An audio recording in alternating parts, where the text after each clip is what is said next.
All right, so we talked about DNA, we talked a little bit about cell biology, we talked about mitosis and meiosis. Now I want to give you at least an introduction to how DNA works as a blueprint for making proteins in your body. So we're going to talk about the importance of genes and protein synthesis. You're going to hear terms like transcription and translation. We're talking about, again, how does the DNA that is located in your nucleus function as a blueprint for making proteins? So you got to understand DNA is about making proteins. You might think of, wait a minute, but I'm also made up of fats and all sorts of other stuff. Where does that come from? It comes from the proteins that you make. So you make the proteins. Some of those proteins are going to be structural, and some are going to be enzymes for speeding up chemical reactions. Does that make sense, everybody? And then those enzymes can put together the fat molecules and whatever else, or break down the fat molecules or carbohydrate. In the case of us animals, we have carbohydrates in our muscles. Does anybody know what that's called? It's starches in plants. It's glycogen in our muscles. So if you carbo load, it's about getting starches into your muscles for your big run or whatever. And so you'd be making glycogen. Okay, so again, we're going to talk about protein synthesis and how DNA functions as a blueprint. A gene typically is what we call a segment of DNA responsible for making one protein, typically, on average. And so a gene can, and a protein can be, a protein can have thousands of amino acids. If you don't already know this, the building blocks of proteins are amino acids. You have 20-something amino acids, a handful are essential amino acids, meaning your body doesn't make them. And so the DNA uses those amino acids, whether they were made in your body or you, and of course, eaten from your diet to make proteins. You obviously have to take in some type of protein where your body will digest it, make it into chains of amino acids or free amino acids, and then your body will follow these messages, this information, and make human protein. So when you eat your burger tonight or your vegetable protein or whatever, your body breaks down those amino acids, and then your DNA is the blueprint for telling you how to take those proteins that you engulfed and make them into human protein, for instance. This is typical for all animals. In fact, this is the way it works for plants, bacteria. This is universal, what I'm describing for you. There may be exceptions, but this is the general gist of every living organism. How does genes work? Well, in addition to DNA, remember DNA is deoxyribonucleic acid.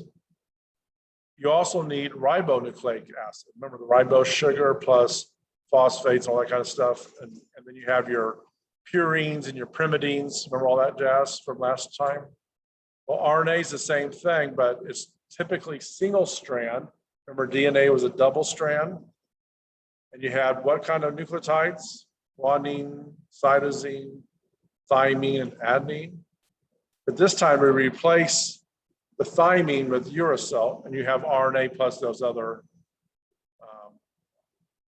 nucleotides. So here's the players.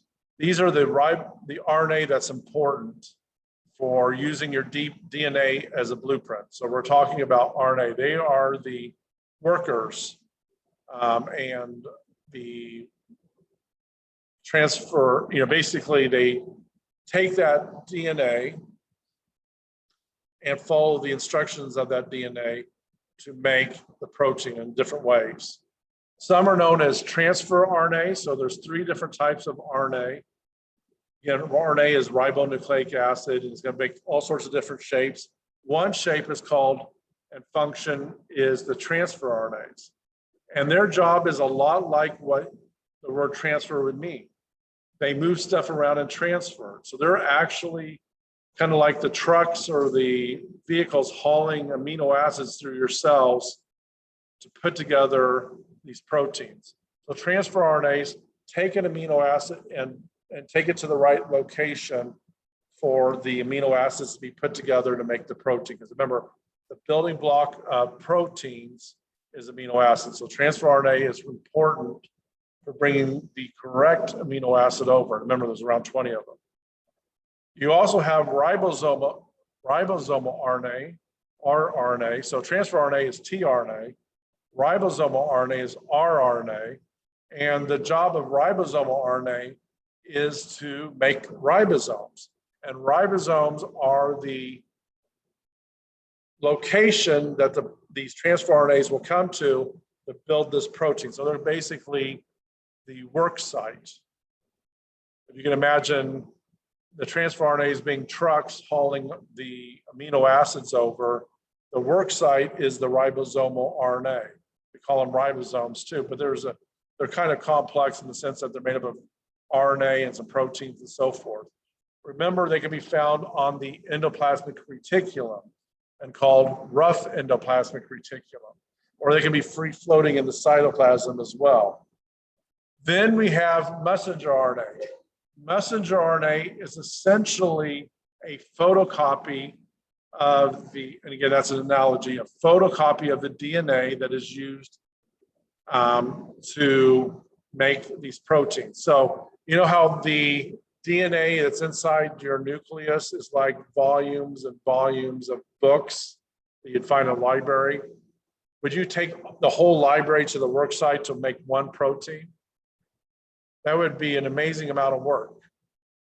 And if you go to the library, you need a page. Are you taking the whole book, or are you just going to photocopy that page or scan that page? Or nowadays, take a picture of that page, right? In the old days, you actually had to put money into a machine and photocopy it. Nowadays, you go take the picture of the page you might need if you even need to go to the library. But my point is, messenger RNA is like a photocopy or a picture of the instructions from the blueprints. You left the actual blueprints in the nucleus, and you take the 2 or 3 pages you need from that book that says how to make that protein. Or if you wanted to put an analogy from cooking, you take the recipe and make your cookies. You don't take the whole cookbook. And the transfer RNA is bringing the eggs in, and the ribosomal RNA is the kitchen. I mean, there's all sorts of analogies we can use. But these are the 3 types of RNA that are critical for making the proteins and following the instructions of DNA. This is showing you a ribosome being made up of 2 subunits. So ribosome is made up of a large subunit and a small subunit. And they will come together like 2 hands and stick together. And inside it, remember how you can make a little hole with these 2 hands? And little finger spaces? I mean, that's just something I'm throwing together right now. That is where everything's put together. I'll show you pictures and keep it simple for you. But this is what happens. The big subunit and the small subunit come together, and then the protein's going to be made there. It might seem a little bit confusing, but there's some pictures in a little bit will help. In this subunit, there are 3 sites when the messenger RNA comes in. These 3 different sites are important for transfer RNAs to come and sit in and join the amino acids together. Again, it might not make a lot of sense from this picture, but give me a moment and I'll show you a few other pictures that help put it together a little bit better for you.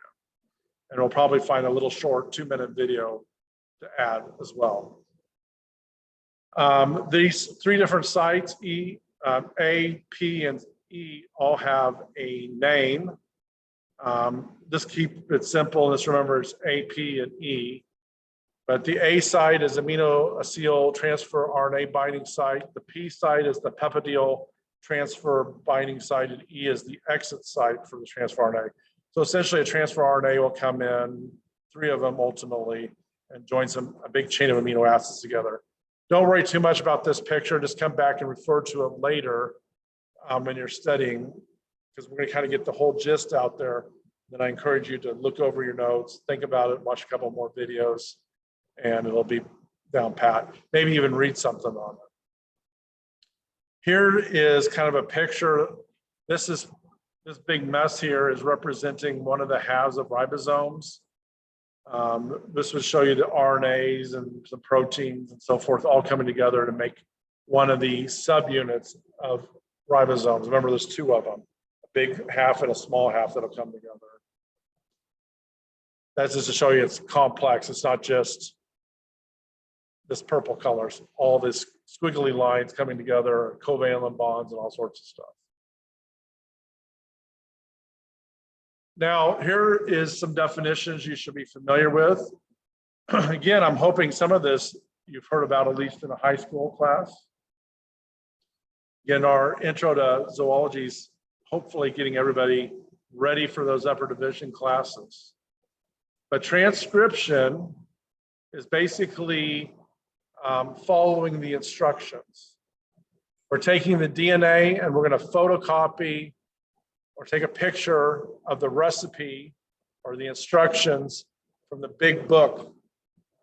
So transcription is taking the big book or the big recipe, not taking the whole book, but just photocopying the pages we need. That's the analogy. And then that is the messenger RNA that's made.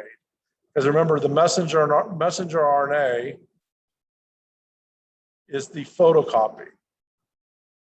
It's the recipe, just taking that page or two. So the process of transcription could be taking a picture of the DNA. Obviously, it's a complex series of steps. I'll explain them in short detail to you, or putting the money in the old school guy and photocopying the pages. That's transcription. And it's basically taking DNA bases and sequences and making the complementary base or sequence of a messenger RNA. Now, before your brain tunes off, like, what is he talking about? I'll show you a picture, and this will make a little bit more sense to you. And then just go back and read the definition again. And then there's translation. Translation is when you've got the recipe and you start making the cookies, mixing the eggs together. You take the nails and the hammers, you start building something. Take your amino acids and start joining them together. That's translation. It's taking the message and making the protein. Does that make sense? It's taking that instruction, and remember, one gene is one protein. We're taking that instruction from that gene and making that protein by joining all these amino acids together. So see, these are some of the definitions. The pictures will help. Again, a picture is worth 1,000 words in explanation. But one thing that is critical terminology to think about is the term central dogma of biology. If you ever hear this term, what this central dogma of biology is that DNA is transcribed into messenger RNA, the photocopy, and then translated into the protein, the final product. And then that protein can then do all the different processes of your body, whether it's structure or enzymes or whatever. So the central dogma again is DNA becomes RNA and RNA becomes proteins. Not directly, but indirectly. That's the way we thought everything only way it went. But we later found out viruses are a little tricky. They can actually do reverse transcription, where they can take messenger RNA and make DNA, which is a cool tool for us now in the molecular lab to do all sorts of neat genetic engineering kind of things. Because of what the viruses could do first, we could take advantage of. That's called reverse transcription. But normal transcription is DNA gets made into messenger RNA, and then messenger RNA gets made into protein. That's translation. I'm going to show you some of the a very introductory details to how this all happens in a minute with a couple pictures. So this first picture here is describing how transcription takes place. Remember, transcription is DNA to RNA. So how does that happen? It's a lot like DNA replication. Remember DNA replication? We unwound the DNA, and then we put 2 new strands on each side, and then we had 2 new DNA strands during DNA replication. Well, messenger RNA is a lot like that. What you have is your big strand of DNA right here. See all the different nucleotides? A's are always bind with T's, C's are always bind with G's. And then we have a protein that unwinds the DNA. So that DNA gets unwound. In this case, the protein that's responsible for that, it's actually more complex, there's probably multiple subunits, all that jazz. But anyway, it's RNase polymerase. Remember, every time you hear the word ACE, you know you're dealing with an enzyme. RNase polymerase unwinds the DNA and adds the new messenger RNA nucleotides on. In fact, the nucleotides are very similar, except it uses ribonucleic acid versus the ribose sugar versus the deoxyribose sugar. That's the other big difference, right? Remember how we had a deoxyribonucleic acid, so we were lacking in oxygen. Ribose would be the full, would have the extra oxygen, whatever. That's not the, I'm kind of, side note, RNA nucleotides are being added. Remember, RNA is single-stranded, DNA's. And so this thing is unwinding, as you're seeing in this picture, and nucleotides are coming into place. And this will keep on going down this way and continue unwinding, making a longer and longer chain of messenger RNA. As it's unwinding, this side is rewinding. It's winding it back up as the messenger RNA is coming off. So can anybody tell me what RNA nucleotide is going to come next after with the T here? What's going to stick here next?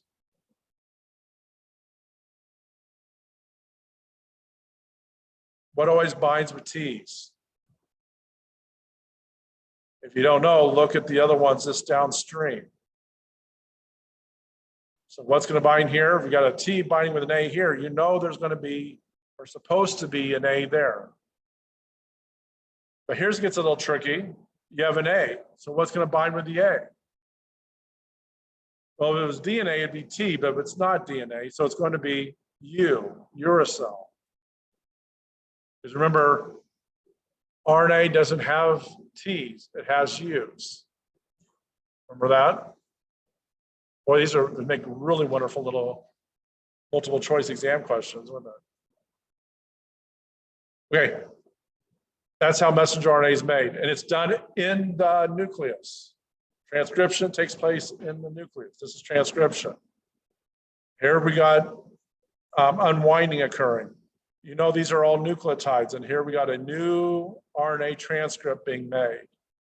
All this is happening inside the nucleus. There's a phospholipid plasma membrane with some channels and stuff like that. So this picture depicts transcription. And then once the messenger RNA is made, it leaves the nucleus and hooks up with some ribosomes on the 5' end. Just remember the 5' end is the direction that the nucleotides are facing. And the backbone, there's a phosphate, remember the ribose phosphate backbone. And the 3' end has what you call a poly A tail. What do you think that means? This has 3 A nucleotides, or more. Actually, I don't know why I said 3. It just have lots of A nucleotides at the end. That's true for eukaryotic organisms and cells that like we have. Bacteria, it's a little different. We would have a poly A tail. But we're in a zoology class, so as far as we're concerned, messenger RNA has a poly A tail. So what happens? The messenger RNA hooks up with these 2 subunits, a large subunit and a small subunit. Those halves are going to come together and clamp down. And they're going to start translation next. We're going to bring in transfer RNAs and some amino acids. Oh, and that's what's happening in this picture. The big subunit, small subunit of the RNA is clamped down.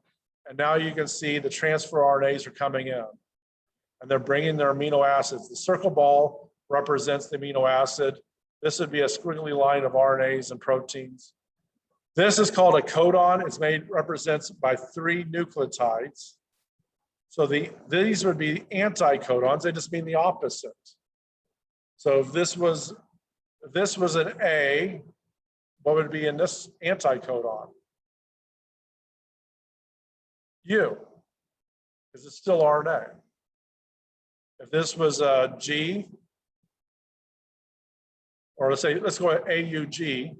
If this was a U, what would be across from it? An A. If this was a G, what's going to be across from it? A C. And so that's how this transfer RNA knows where to sit. This will be the first site, the A site. Then this will continue traveling down, and then another amino acid will come in and fit on the P, another transfer RNA will come in and fit on the P site. And then, because this is basically just traveling down the strand as amino acids are coming out. And I'll find some animation in a moment. As much as I'm animated to try and explain it, the cartoon will help, right? But what I want you to try to visualize is that the ribosome is walking down the messenger RNA as these transfer RNAs come in. And when they come in, what happens is the amino acids stick together.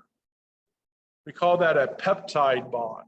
It's a type of covalent bond that we see in proteins. And so this is a polypeptide chain that ultimately becomes a protein. So if anybody's into health and fitness, and I'm taking my peptides or my free amino acids, this is what we're talking about. And then they stick together, and then they are made into human protein by following the instructions of your DNA and, of course, this messenger RNA transcript. So again, our major players are all RNA. We have our messenger RNA transcript that was, that was the photocopy brought over. We got our ribosomes clamping on it. We got a small subunit, the big subunit. We have little spaces for the transfer RNAs to come in. And when they come in, this blue is going to stick to this red, and this one's going to leave. And then this one's going to shift and leave, and so forth. Because remember, the E is the exit site. And then eventually, it'll continue all the way down, and we have our complete polypeptide chain. It'll get all twisted and made into a protein, further modified as the body needs or the cells need. So this picture here is like a comic book strip where we see the first step come in, where we got an amino acid and a transfer RNA coming in. Then we have another one come in. These two will stick as a peptide bond. Then this one will leave, and a new one will come in, stick, and so forth and so on, until the whole amino acid chain is made. See that walking down? Now here is the decoder ring. Now this might not be as big of a deal to you all, but back in the 40s and 50s, kids would be listening to radio shows and getting Cracker Jacks, and maybe you might have watched A Christmas Story. They'd have a little decoder ring and all this stuff and trying to get the secret message.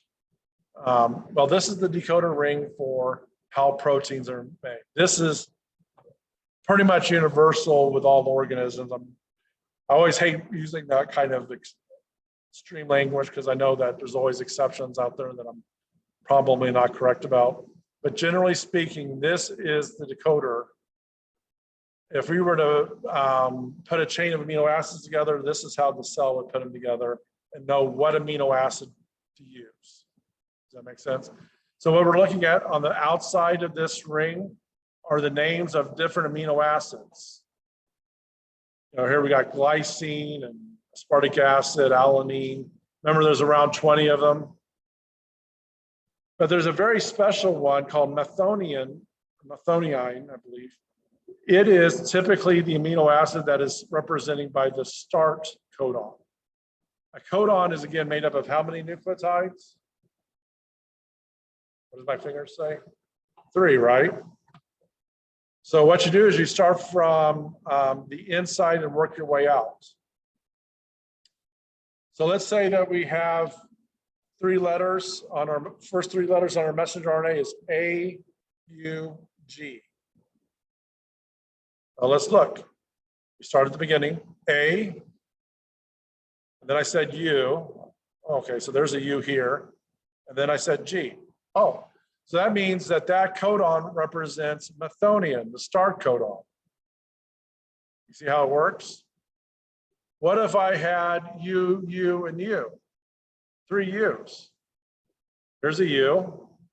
And I read this. Oh, there's another U. Oh, there's another U. It's phenylalanine. Or if it was UUC, it'd be the same amino acid. What if it was UGA? Everybody look up here, because this might be a test question. U, G, A. What does that mean? It means stop translation. That protein's done, and everything comes apart. The ribosomes come off. The protein comes off. Isn't that cool? And to think that you could take a gene from your body, put it into some bacteria, that bacteria would make human protein. Pretty crazy, right? That's genetic engineering. Is that the bacteria or the plant cells or whatever will follow these instructions. Again, in a nutshell, this is how everything happens. You have your transcription take place in the nucleus. You have your RNA polymerase making a new RNA transcript after unwrapping it. That messenger RNA may be modified a little bit further. That's what's being shown in this picture. So parts of it that will be excised are the introns. And the parts that we'll keep will be called the exons. So it's getting modified. So this messenger RNA transcript isn't necessarily complete when it first gets transcribed. Parts of it get pulled out and glued together. The parts that get glued together are called exons, and that means those are the parts that are actually responsible for making proteins, while the introns are removed and not used. And there might be debates about what the introns represent. Maybe it's junk DNA, maybe it has another function. I'm not really sure where they're at on that, but that's kind of the idea, is the exons are the part that you want. Then that messenger RNA transcript that is mature and ready leaves the nucleus, hooks up with the ribosome, probably on the rough endoplasmic reticulum. The big and the small subunits come together, and then these transfer RNAs start doing their business, bringing in amino acids until we have a big chain of amino acids form, and then everything is spit out, and you have your protein that your body can use for whatever, cellular metabolism, whatever it does. Here's another picture showing you messenger RNA being made, so transcription. So transcription is being made in the nucleus. It leaves the nucleus, hooks up with the ribosome, and then these transfer RNAs keep coming in until they have a growing chain of proteins.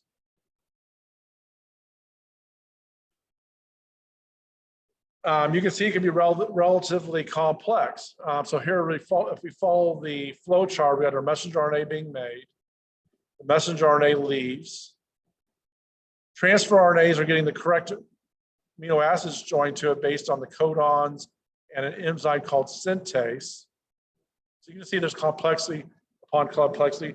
So if you take a biochemistry class, you're like, oh, that sounds so hard, and maybe it is. But it'll be stuff like this. What really is happening in molecular biology? We're talking about that. What is really happening in all the finer details? Those are the kind of things you would learn in those upper division classes. And then the transfer RNA comes in. But I would say that I would be really saddened and shocked if somebody got a biology degree and they couldn't describe this. It wouldn't be very much of a biologist, in my opinion. Granted, there's lots of different types of biologists, but you should be able to understand the basics, right? You should be able to, 4 years from now, say, transfer RNAs are made, transcription takes place, messenger RNA is made, and messenger RNA leaves the nucleus, hooks up with some ribosomes, amino acids come in, and you make a protein. You should be able to do that, right? I'm hoping you already knew that coming in.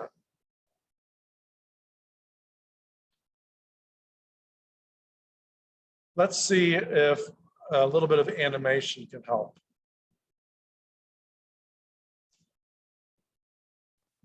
All right, so I'm going to provide a little bit of commentary.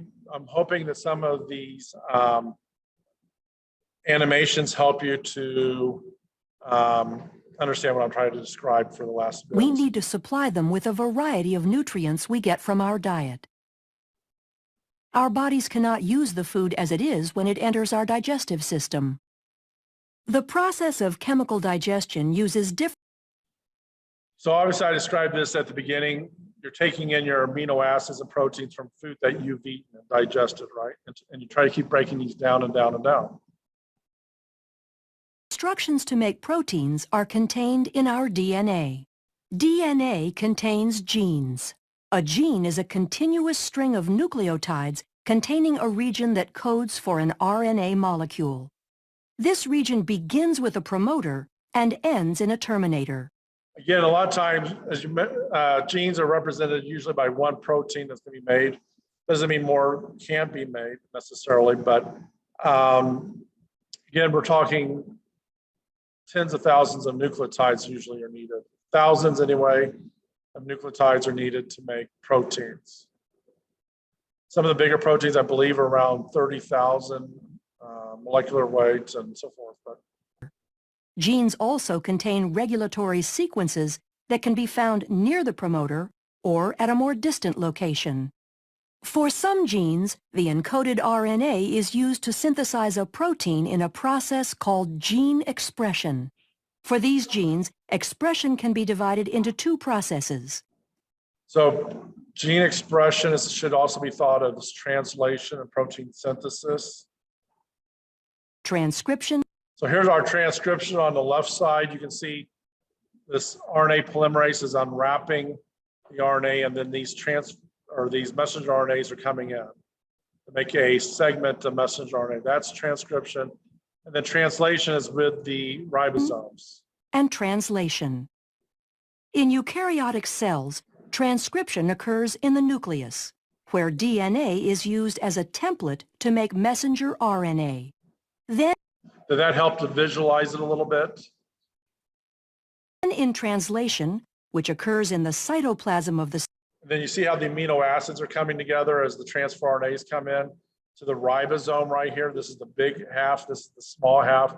This is the messenger RNA that was made over here in transcription. And then the amino acids get joined together, then this transfer RNA is going to leave. Is this going to walk itself down from the 5' end down to the 3' end, if I remember right? Cell.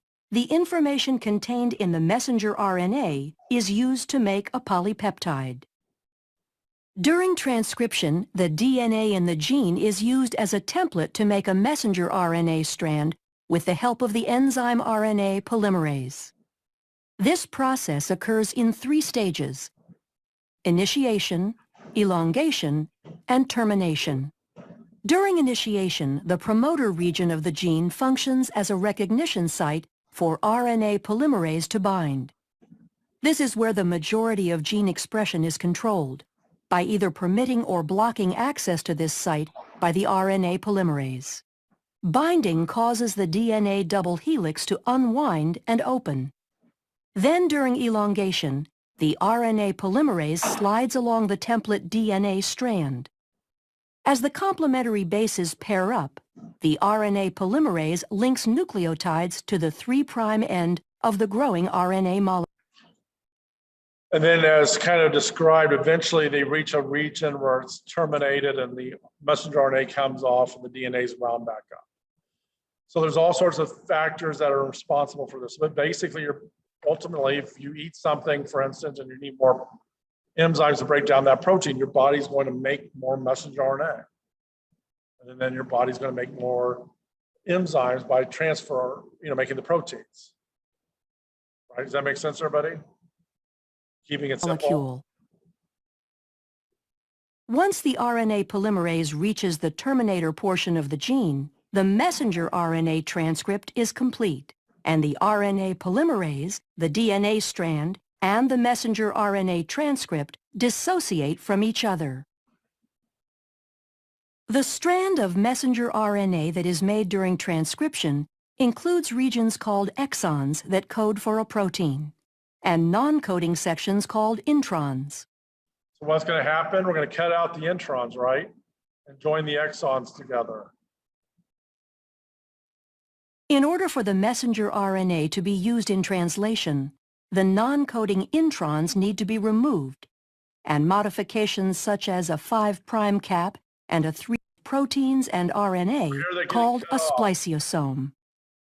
So the introns getting cut off and the exons are joined together. There's enzymes and all sorts of things responsible for that. I'm not going to, again, for this kind of class, I'm not going to worry so much about that. Just be aware that it's happening. And then what do you think is going to happen next? Well, we know that the now mature messenger RNA that is made up of exons is going to leave the nucleus through a nuclear pore in that plasma membrane. Nuclear pore and enter the cytoplasm to begin. The cytoplasm, remember, is everything outside of the nucleus and inside the cell membrane. Begin translation. How is the information? What's going to happen next? Ribosomes are going to come along.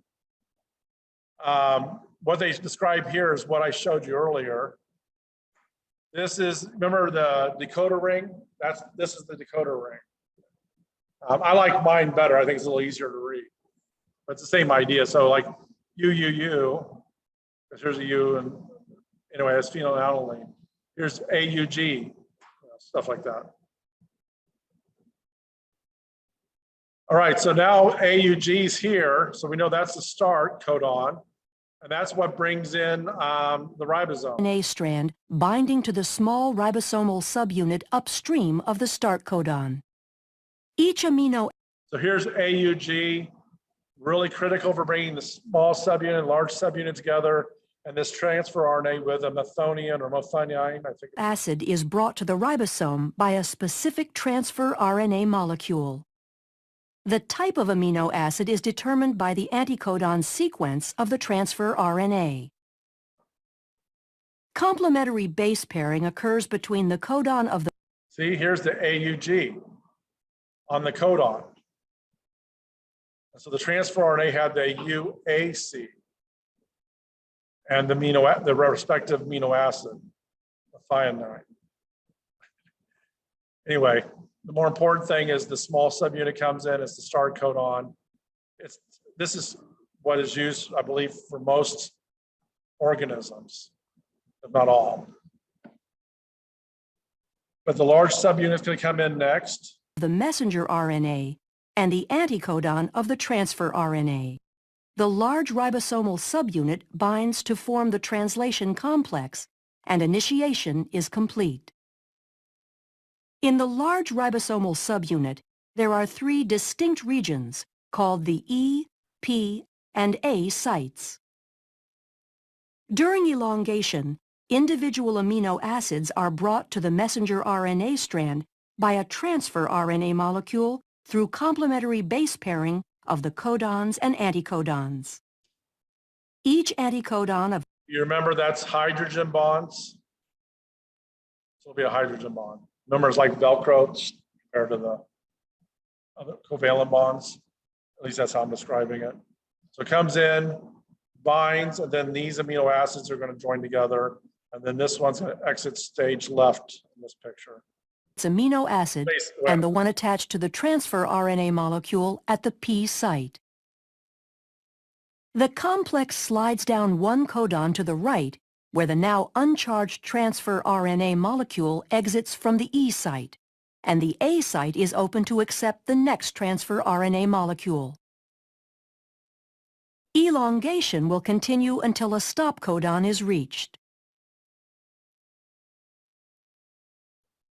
A release factor binds to the A site at a stop codon, and the polypeptide is released from the transfer RNA in the P site. The entire complex dissociates and can reassemble to begin the process again. That's translation. Isn't it remarkable that all this is happening in all the different cells while we're sitting here and all sorts of organisms. And then after it gets made in the ribosomal RNA, it goes over to the Golgi apparatus, gets modified more, packaged, and all sorts of jazz. So that's kind of the gist.